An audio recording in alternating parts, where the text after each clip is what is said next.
Welcome, everybody. Thank you for taking time out of your busy day. I want to let you know that I'll make this session as valuable for you as possible. I'm excited to be here. I've been in cyber since 2008, and this is something I'm really incredibly passionate about. So some of the information might be a bit overwhelming today, but I want to make sure that I give you information that you can definitely use as soon as you're done this session. So there'll be takeaways for you to be able to apply and use as we security professionals use also in our own practices. So as I start, I want to let you know what we're going to be covering. So we're going to talk about why cybersecurity matters in your organization, regardless of the size of your organization, whether it be 3 people or whether it be 500 people. And I know the audience here is pretty diverse, so I'm speaking to all of you. I want to talk about the threat landscape that you're pretty much in the midst of right now. And I want to talk about some of the laws that also you're falling under. And then we'll talk about mitigating risks and best practices for you. And then we'll leave some time for Q&A at the end. So first of all, a poll is going to come up, and Matt is going to put that up in Teams polls. And we want to know, well, I do personally want to know, what are your top cybersecurity concerns right now? What brought you here today? Go ahead, fill it out, and it will help me understand what you need. Obviously, I can pivot and I can answer any of these questions, but our session should cover a lot of them, but I want to know what brought you here today. So go ahead, we'll give you a moment to fill that out. Just type in your response and click submit. And just really curious where everyone's at this juncture of 2025 in your business. I see a really good group here today, so please let's be as engaging as possible. Everything is confidential, obviously, in these polls, so no one else is going to see them but me.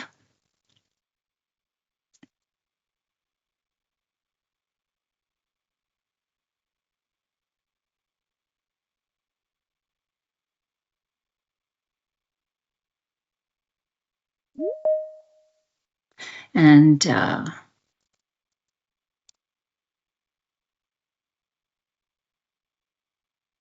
okay, so there's some responses still coming in. Please let us know what some of your concerns are right now. Give you a couple more seconds.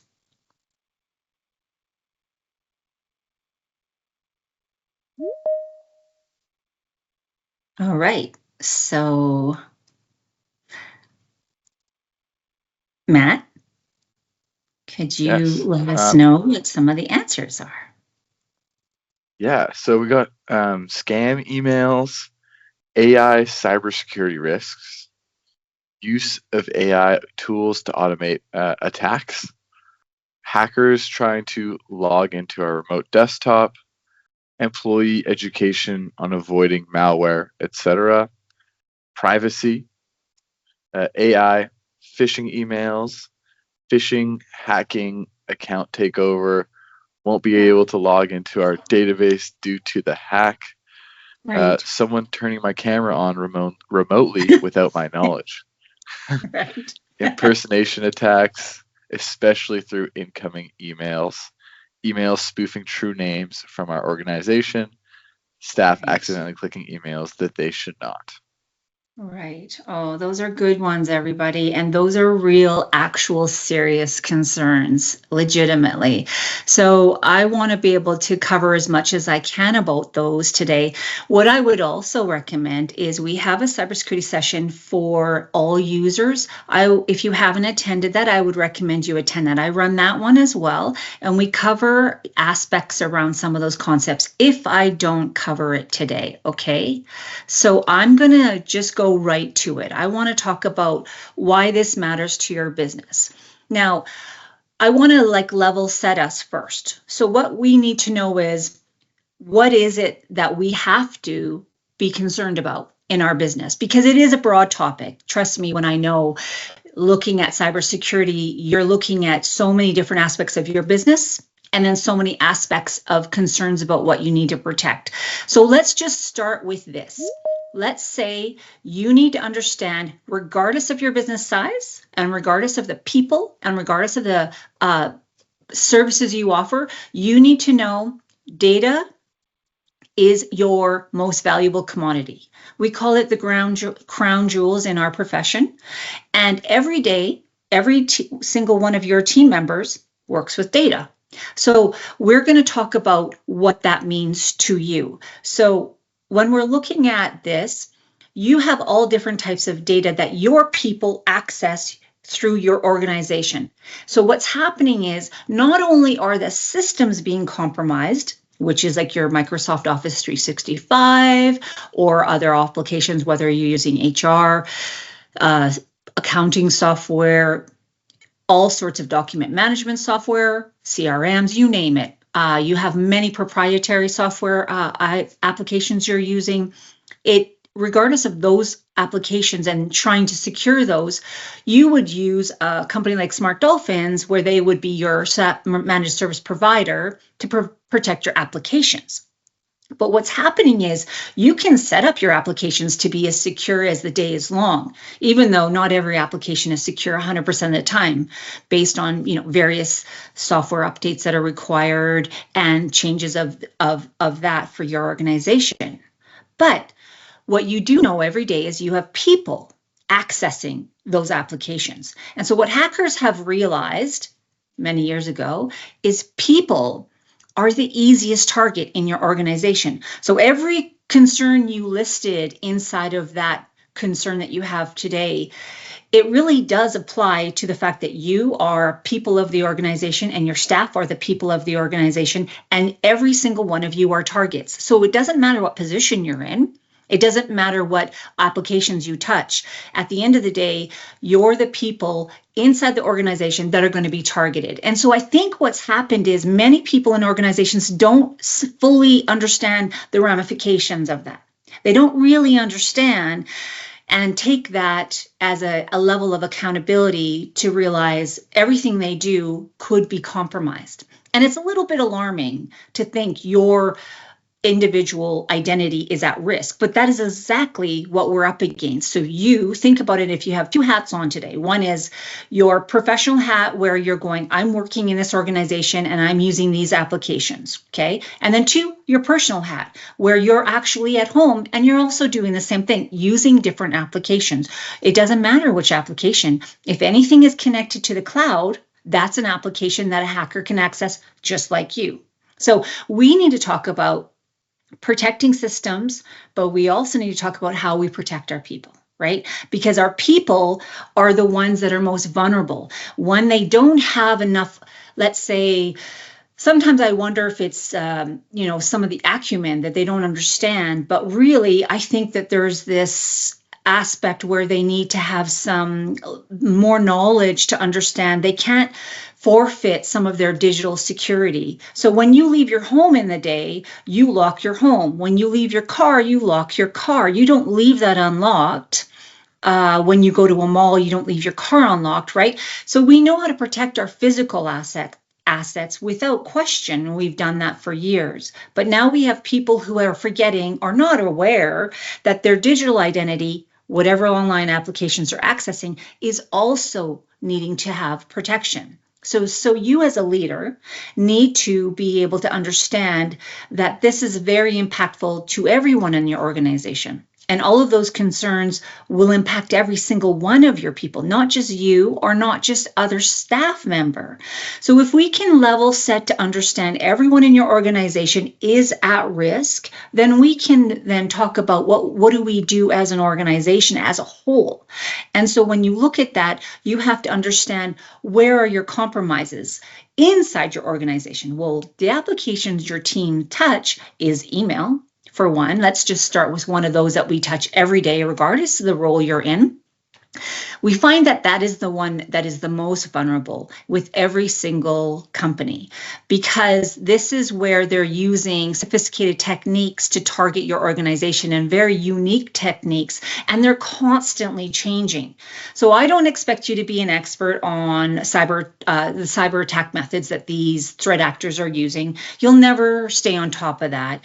it's hard enough for me as a professional to stay on top of it because they're targeting different organizations with different methods, and they're targeting different sizes of organizations with different methods. So all I can tell you is we want to understand this from, like, top down, looking at what is it that we need to be understanding as a whole, so we can just take a step back and look at it from a risk management perspective and mitigate as many risks as we can with taking the best approach that isn't super costly. Because I understand you're resource limited as well. People resource limited. It's not like you can all hire a security analyst to watch your systems and protect your systems, set up everyone and configure everyone properly, and then train everybody on every particular system of how to access that properly. However, let's look at it from the most risk management method possible. Now, when you are working in an office, you are actually following risk management every day. You have fire escape routes, you have muster points, so you have some security measures in office. So we're going to talk about how you can implement those inside of your teams as well. But let's talk about some of the risks. In this threat landscape, we're having phishing campaigns hit your staff's email inbox every day. Now, if your staff could be aware that this is happening every day and to expect it, I trust their guard would be up and they would approach this correspondence differently. Now, we need to emphasize this to them so they understand it can be no longer, oh, I got an email, I must respond to it. 75% of these campaigns start with email. And so individuals who don't understand what a phishing email looks like, they don't understand that they're having to have links that they should never click. They should look at inboxes, who's it sent from, what's the content inside the email. So that's where the individual learning has to come into play, and that's where you can send them to the cybersecurity for users, all users, so they can understand the basics of what phishing is and how to look out for that and target that training for them so they can understand what to look for. And when you're looking at incoming correspondence for these individuals, it just takes seconds for them to look at and understand, right? So if they can understand, one, it isn't overwhelming to understand what to look for, but just to take the time, because it doesn't matter how many emails anybody gets, you still need to take the time. And that's where I want everybody to take a different level of digital accountability. Incoming email doesn't mean that we have to be victim to our email. This means we have to take more control. And as an organization, we have to give that to our staff. We have to give them the ability to say, okay, this is our risks. Now, this is how we're going to handle our risks. And we have to understand phishing emails or phishing correspondence, whether it's through social media, texting, emails, they're all coming in different avenues now. So when we look at individuals who are also using mobile devices in your organization, whether it be you or you have company issued mobile devices, or just individuals get to use their own, this is a massive vulnerability for organizations because they're not particularly protected. Then also, we're getting massive incoming texts and phone calls from so many different unknown callers or text senders. And the thing is that you can look at that and you can maybe be aware going, oh, I recognize that's not somebody I know, I'm going to delete the text, or I know that's not somebody that I'm expecting a phone call, I can delete that. But however, we're being bombarded by that every day. And I just talked to a business owner this last week, and she had a loan she was applying for, and she's just a small business, and she was applying for this loan, and it just so happened that she had an incoming call that literally knew the details of her applying for a loan and tried to steal credentials from her based on a phone call. And she didn't understand how they had that information. And she was very close to giving it to him, but the only indication that threw her off was the time of the call. Now, think about this for a minute. She's doing business in Alberta, that's where I'm located, and she's getting a loan in Alberta, and yet she's getting a call at 6 a.m. So instantly she knows this doesn't make sense. Why is the bank calling me at 6 a.m. when they don't open until 9? So you can common sense deduct this is a problem, this can't be real. But the thing is that if we're not aware that we're being a target every day, every single one of us, we could easily let our guard down and go, I will give them this information because I did apply for that loan. I am expecting a response. So do you see how convoluted that can become for an individual, regardless if you're the project manager, CO, HR manager? You could receive the same type of correspondence applying to whatever it is that you're working on at that very moment and that very day. I have a lot of people ask me, how do they know? And the thing is you have to understand that isn't the question you need to ask. That isn't what you're going to get an answer to. You need to know, how do you handle it? What do you do if that happens to you? Because we're going to be seeing that continually every day, and it's not going to stop. It's not going away. Phishing scams are here to stay, and they're going to target every single one of your staff member and you all these different manners. So if they're prepared and aware that it's happening and it's not going away, then they can prepare accordingly and know how to handle this. Right now, 42 of the reported cyber incidences in the last year were in 2024 were reported, but 94% of small and medium businesses faced a cyber attack in 2024, and that was up 73% from 2023. So you can see ransomware is a top cyber crime threat that's happening in Canada, facing all different organizations right now. And the global average cost of a data breach was $4.88 million in 2024. And ransomware and extortion caused medium losses of $46,000. Now, FBI and all authorities in Canada, they recommend no organization pays ransomware ever. They encourage you to set up your organization to prevent that as much as possible. But organizations sometimes aren't prepared, right? And when we look at some of the organizations that have been targeted in the last year, breaches are happening all over Canada, and every type of organization is vulnerable. I recall the London Drugs breach, and they, were they prepared? You can ask yourself, why weren't they prepared? They seem like a big enough organization. But again, that isn't the question you should ask. You should ask, what is it that we can do to prepare for this so we can reduce and mitigate as much damage as possible? Because you want to be prepared, just like you are prepared for a fire at your building, even though you hope, one, it will never happen, two, it may never happen. But when we're looking at the high rise of cybercrime right now and the different methods in which they're using, we're all vulnerable. And so we do not want to be at a risk where, one, a ransomware attack comes and shuts your whole organization down. Now, when a ransomware attack does come, it does literally stop everybody in their tracks. That means every single client can no longer do business with you. That means every single employee can no longer log into any single system. And that means every service you're offering is rendered at a full stop. At that very moment, they target and attack and shut down your system.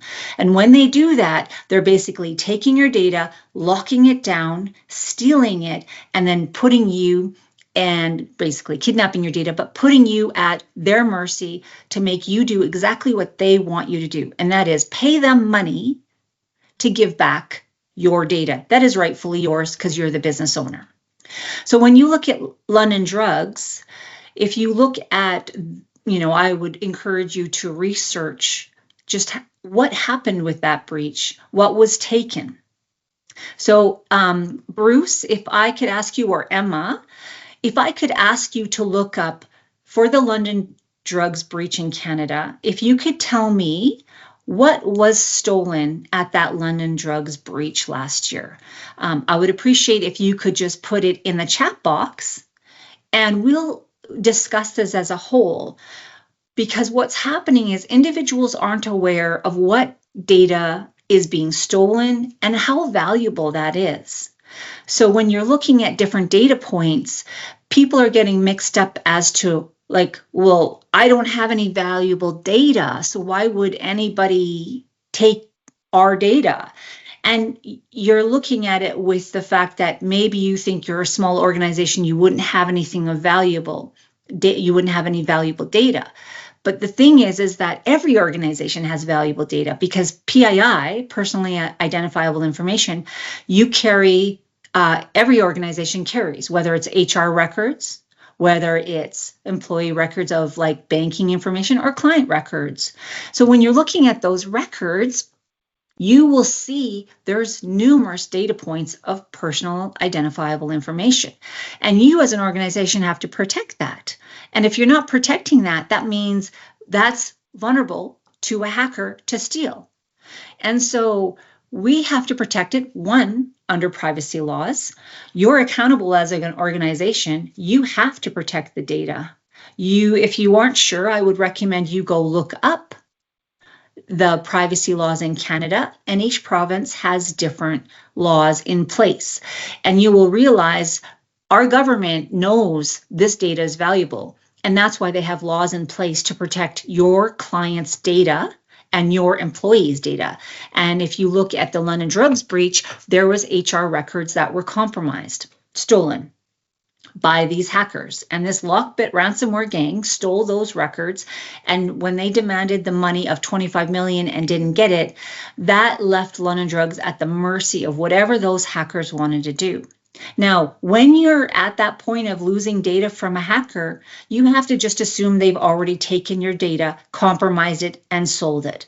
So you are now under a different problem. Not only have you lost services to your client and your team members and your organization as a whole, but you're now accountable to the government of Canada under these privacy laws of what was compromised and stolen.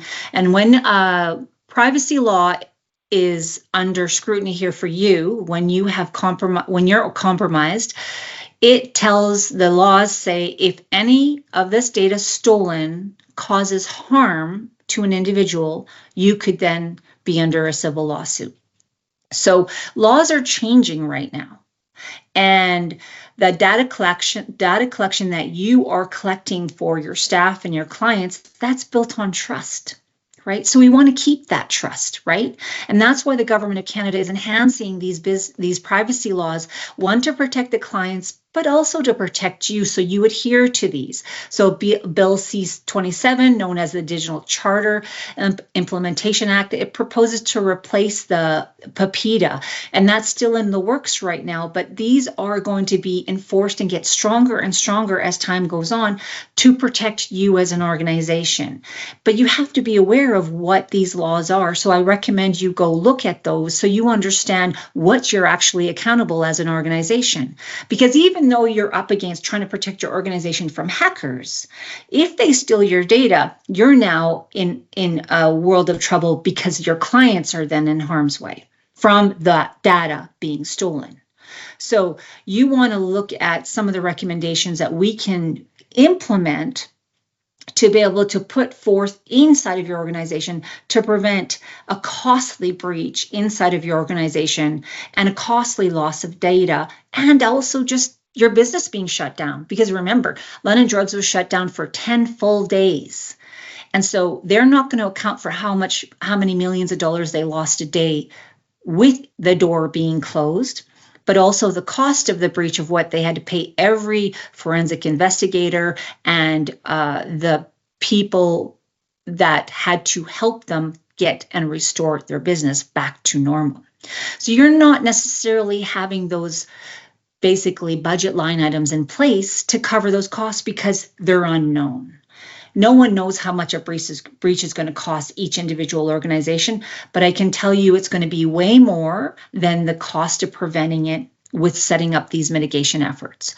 So you need to add security to your business process. I've also dealt with financial teams where they've been hacked and their process was circumvented. So they didn't follow a process. And as an organization and a department as a whole, hackers can come in right in the middle of your process. And if you aren't aware of that process, whether you're a new member or you're a long-term member, and you do not follow that process with security in place first, you could easily be compromised. You have to know they're not finishing their job every day at 5. They have a team of people that their sole job is to figure out how to get into your systems and steal your data. So no one is immune here. So even a team who goes, well, we worked with this vendor for years, we trust them, we have no issues with them, it doesn't mean the vendor is the issue. It means the hacker can come in and get in the middle of the process you have with that vendor. Does that make sense? And so you want to make sure as an organization, you're protecting every process that you have in place every single time. And it means every single time. So you can't ever even let your guard down to say, okay, well, we have a set process. Everybody's aware, everybody knows what to do. And you can never let your guard down. It's kind of the concept of safety first. Just like you're going to go to a construction site, you always have to wear a hard hat. You can't go to the new construction site of an apartment building and wear your hard hat one day and then the next day not wear your hard hat. Every day, if you're going on site, you have to wear your hard hat. We want you to know every day your team has to follow these processes because your organization needs to, in order to protect your organization's financial assets and your data. So following these, you have to ask yourself, do we have secure processes in place? What are they? So as leadership, you need to put those in place and then train your team members so they follow them and adhere to them and call them your company's best practices, whatever is required, to be able to enforce that, to make sure everyone understands the systems in place are there to protect your organization, and your people will follow if they understand the why behind these system processes, right? So regardless of the length of time your person has been in the organization, or if they are just entering the organization, you need to equip them with the tools to know what they're up against, right? To never assume they know how to secure your data properly or access your data, especially the fact that many work from home, or they go from the home to the office. So following those secure best practices every time they log into a system and use an application, they need to follow that every single time. And you as a leader need to emphasize that. So when you're looking at even document sharing, does everybody know how to securely share a document? What are the best practices you have in place? You need to understand people may not know in your organization what is the best practice for you and your organization. They may not know how to properly use these tools to protect your organization. You have to look at this with a new set of eyes to go, do we have these in place? We should recheck how we're sharing documents and where we're saving them. So for example, never share to your desktop, never download a document to your desktop. It always needs to be securely shared inside of, let's say you're using SharePoint, and it needs to be locked down to only sharing permissions of the team members using that particular document. Do you have that in place? If you don't, you need to reevaluate that, and you need to put processes in place to enforce that. This is really critical because all it takes is, I've seen companies, they will email driver's license. Like, that is terrible practices in terms of protecting a client's data. You have to have proper sharing and transmitting methods in place so your clients are protected every step of the way. Now, backing up your data. What is your backup process? So when you're looking at this, what are you putting in place for your risk? So Matt, if you don't mind putting a poll right now, most of us use Microsoft. That is what we use mostly in our organizations. Some are using Google, but it doesn't matter what applications you are using. All of it is holding data. So whatever cloud application you're using, you still have to back up that data. So my question to you is, Where is your business, your critical data being backed up? Your crown jewels. So if you don't mind putting in here where you're backing up your data, and if you don't know, just say, I don't know. But it's a question that if you need more information, I would love for you to take this after the meeting and go speak to your team about this. Because if there's anything that I want you to take away from today, one of them is this. You as a leader need to know where you're backing up your data. And you as a leader need to know and ensure it is being backed up properly. Because what happens is these ransomware gangs, this is what they're stealing. And they're banking on the fact that you don't have it backed up properly. And we do know this is usually the case. They can steal your data, shut down your organization's applications, and you're at their mercy because you don't have any data backed up. Now, when we look at previous ransomware attacks, other organizations that have not paid ransomware amounts, the reason they didn't pay the ransomware was because they already had their data backed up. So they were willing to take the reputational risk of having this scattered through the news, online, where the ransomware gang says, oh, we've stole all of your data, we're going to release it to the public, we're going to do this, we're going to do that. Or even on the news, oh, Indigo had a cyber breach, although their data was compromised by this ex-ransomware gang. Doesn't matter. That is one component of your business loss. But the other one is actually not having access to your data. And 82% of the data that you actually get back from the data is not even properly given back to you anyway as an organization. So many organizations find that giving the ransomware payout and getting the data back ends up being a bigger headache in the end.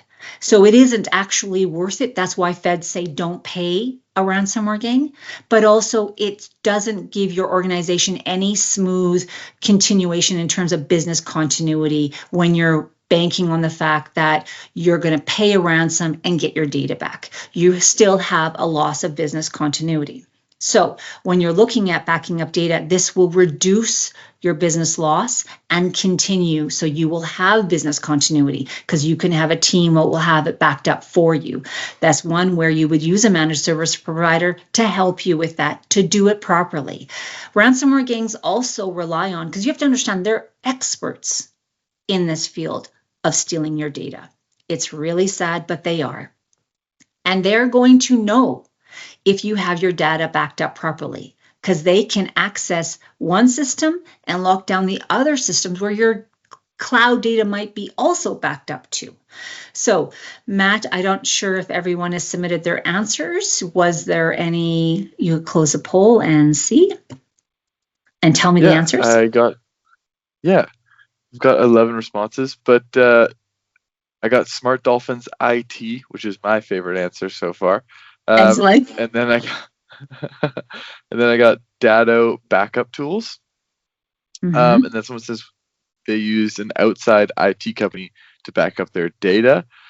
Physical server at secure server farm daily. Perfect. Backup server in Office and through Microsoft Cloud. Datto and Datto SaaS. Good. On-site, off-site cloud. Excellent. Cloud Azure under MS 365. Someone just said cloud. And then we rely on Oracle's built-in data management and recovery features. And then we have off-site nightly and stored in Microsoft OneDrive. Excellent. Excellent. So as you can see, the group here, many of you are already backing up data in various different locations based on your organizational needs. And so every organization has different needs and budgets and resources to do that. Now, I will take this one step further. If I could encourage all of you to, by the next week or two, double check that you can access all of that data. Because that is one thing that organizations forget to do. They don't test it. They don't go, we have it backed up, But what if you actually, everything shut down at this very moment, could you go retrieve it and be up and running based on your backup processes? So I encourage you after this session to please go check to see what status you are at for your data, if you could retrieve it fully and completely with no hassles. So some of you, the way you have it backed up, perfect, you're going to be fine. But some of you, you may not be sure because you're using a third party, and that third party, what if that third party gets compromised at the same time you do because they can access that system? So that's where you want to make sure, do we have this in place so it could be backed up the way? Because again, you know that is why you're backing up your data. Otherwise, you wouldn't have paid the money and used the resources for it. But we just want to check, is it actually going to be accessible for you to retrieve it when you actually need it? So you don't want to pay to back up your data if you can't actually use it, because when you need it, you can't get it. So I encourage all of you to please take that a step from today's session to do that. Now, when we're looking at mobile device management, please enforce a policy that makes sure everybody is following those guidelines. And then when you're having staff, whether it be training and when they start with the company, they are aware of what's required of them. And then when they're leaving, you offboard that staff member properly so that they're offloading that mobile device properly according to your organization's standards. That protects you as an organization, and it protects them because you're elevating the standards of best practices inside of your company, but you're following professionally the best practices in cybersecurity as well. Okay. Now, you also have to understand every single staff member needs to use MFA. They can't enter a software without it. So if that is an area where you're faltering in terms of your best practices, I encourage you to ensure and put that in place for your organization. That is where you're going to reduce risk significantly by making sure every person in your organization is using the software that they have permission to use. And this double checks and verifies they are the actual user. So you want to have that in place to reduce the headache so nobody is in question about who's accessing what software. Then also passwords, they continually matter. I wish they didn't. We're implementing really good measures where we have single sign-on and we have authentications and different methods. But I just need you to know, we have staff that reuse their passwords numerous times. So you need to make sure that they are following critical steps around best password management. So they'll continually matter until us as professionals can figure out, or the software companies can figure out better ways for us to access these applications without credentials, username and password. But as you know, every application has a username and password. So that's not going away anytime soon. So we need to make sure we're following best practices around that. So please adhere to that, enforce it, set up your processes so everybody is following the same guidelines and not reusing them. Because that's the worst thing we want to have in place, is anybody reusing passwords. Now, when you're looking at your partners, and someone had mentioned Oracle, please review your partners' SLAs.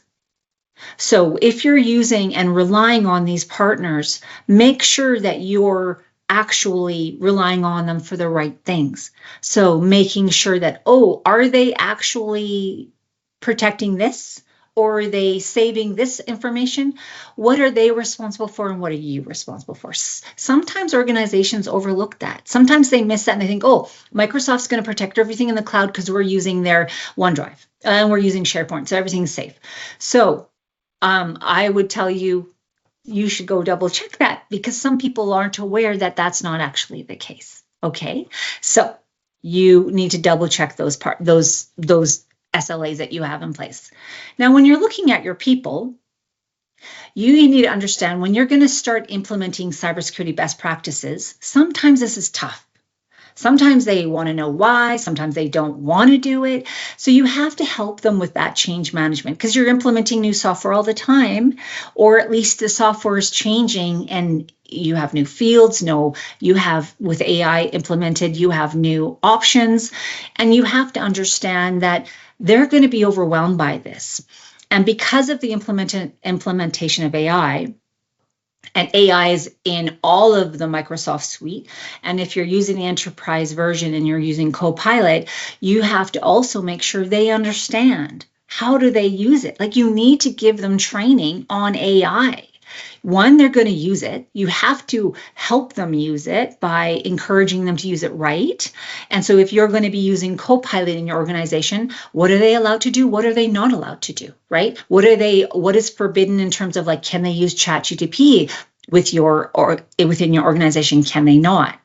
So these are simple things, but they could get really complicated if they're not properly used. So one, having an AI policy, two, having AI training, but three, having guidelines. So everybody who's onboarded or been there for a long time can really make this change as you're using these applications that are really bringing in AI quite trying to make it user-friendly, right? So when you go into a Word document, you can see AI Copilots there ready to help you. When you open up your email inbox, you can see Copilots there ready to help you.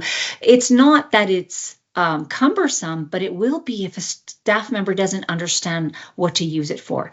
But most importantly, they need to know what they can put in it, what they're allowed to. So your privacy policy should have what they're allowed to use AI for, right? So are you protecting all the client data because you have an enterprise version of Copilot, or are you not? And so protecting your staff starts with the fact that they need to know what data they can use inside of AI. If you're not using any enterprise, you need to tell them they can't input private data, because it's going into the abyss of AI, right? So if you're just using Perplexity and they're entering in your client records and HR records and then trying to draft a welcome letter to a new staff member and putting all the private information in there, and they want to get AI to be able to correct that letter and that form for you, and then it spits it out, that's dangerous. That's dangerous to your organization. So that's where you're going to be compromised, because you're putting confidential data in a very insecure site. Other side of that is, what are hackers doing with AI? So what hackers are doing with AI is everything you could imagine. So there's two sides to the good, right? Good and there's bad on this AI. But what you need to be aware of is, that's why I mentioned, when you're using all of your digital assets, whether it's the communication channels inside of your organization or you're using social media, you need to know they're going to come in and they're going to use AI, so you'll never know what's real or not. And that's the worst part about AI, is you're never going to know an incoming message is real, because they can copy all of the correspondence in a way that looks real, logos. So that's just getting better for them. They're going to be able to create anything deepfake, because that's just getting easier for them. So we as leaders need to protect our people to understand they are going to be bombarded by correspondence that looks real. So that's where I also refer back to following your best business practices, having security kind of wrapped around your business processes, because then AI can be kind of pushed out and you can be protected by AI hackers using AI to circumvent your systems, because it's moving so fast. We as software companies and cybersecurity professionals are doing our best to keep up, but not all of your staff are going to be aware, and they're going to be overwhelmed. So reduce the fatigue around the AI by just training them on what they need to know now. And as things change, guide them, right? So your AI policy is in place now, update it, and then train them on it again. But you need to give them the awareness. You need to give them the reason why they have to understand this, give them the knowledge, give them the abilities, and then reinforce it. Now, if you can just also implement verify then trust, your culture could really be strong with that armor, because you could be then aware, we're not going to trust any incoming messages, because anything digital can be compromised. So plan for when, not if. All right. And I would say the way you plan is you build your best security posture in small steps, right? Set up processes that are in place to improve your data management processes, set up a yearly gap analysis, enforce those security policies, create an incident response plan, right? And it needs to be printed out. So this might take about 2 weeks. All you have to do is find an IR incident response plan template, fill out a communication plan, print it out, and then keep it with the leadership so that everybody in your leadership has this. So it's ready to go and you know what to do. And then for this session, I've covered a lot of information, and I would like to have Matt put up a poll and ask you, for an organization of your size, are these steps, there's many steps here to take, and you can't necessarily take all of them, but you can start with one of them. And whether that takes you 2 weeks to do or 3 months, it's a continual process where you're continually augmenting your cybersecurity best practices, putting in new policies, adding, revisiting, updating your policies, you're putting in better processes, you're training people. What are some of the things that you think you can implement today? Now, you don't have to be a cybersecurity expert, but you can use resources. You can bring on a team member to say, hey, let's go look up a cyber or AI. And then you can look up that and you can create that for your team. You can tweak it as a team, edit it, change it, update it, and then distribute it among your organization.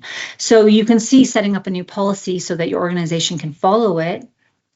It could be implemented within the next couple weeks, emphasizing if you don't have a backup plan for your data, that might take a bit more time, but emphasizing the fact that some of this would be more priority over another, depending on where you're at as an organization. Now, obviously, there's lists and lists and lists of things that you could do as an organization, but some of them are costly. So I was just emphasizing some of the things that you could do today.